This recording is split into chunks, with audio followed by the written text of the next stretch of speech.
139টি উপজেলা পরিষদে আজকে প্রথম ধাপে নির্বাচন অনুষ্ঠিত হয়েছে।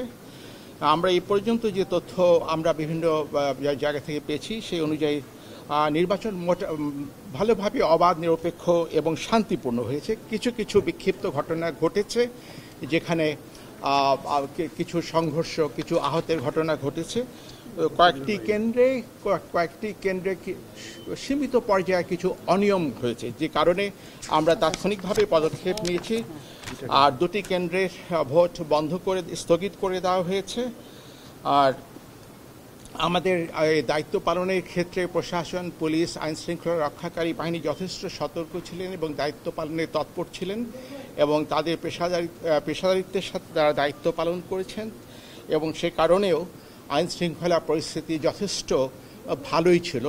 আমি বলবো না যে কোথাও কোনো ঘটনা ঘটেনি, কিছু কিছু খুবই বিক্ষিপ্ত সীমিত পর্যায়ের ঘটনা ঘটেছে। সেই তথ্যটা যদি আমার থেকে নেন, তাহলে টোটাল আমাদের যে একটা কেন্দ্রীয় নিয়ন্ত্রণ কক্ষ আছে, সেখান থেকে 34টি ঘটনা ঘটেছে এবং 34টি ঘটনায় টোটাল আহত হয়েছেন 37 জন।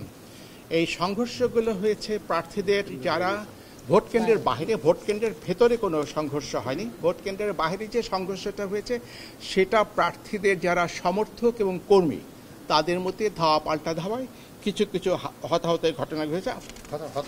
না, হত হয়নি, আহত হয়েছে। হতের ঘটনা ঘটেনি। 25 জন আহত হয়েছেন। আর টোটাল 10,399টি কেন্দ্রে আজকে ভোট অনুষ্ঠিত হচ্ছিল। তার মধ্যে দুটি কেন্দ্রে ভোট বন্ধ করে দেওয়া হয়েছে। যেটা আমি বলেছি এই এতটুকুই, কিন্তু মোটামুটিভাবে নির্বাচনটা শান্তিপূর্ণভাবেই হয়েছে, যেটা আগেই বলেছি, পুনর্ব্যক্ত করলাম, বিক্ষিপ্ত 2-4টি ঘটনা ছাড়া।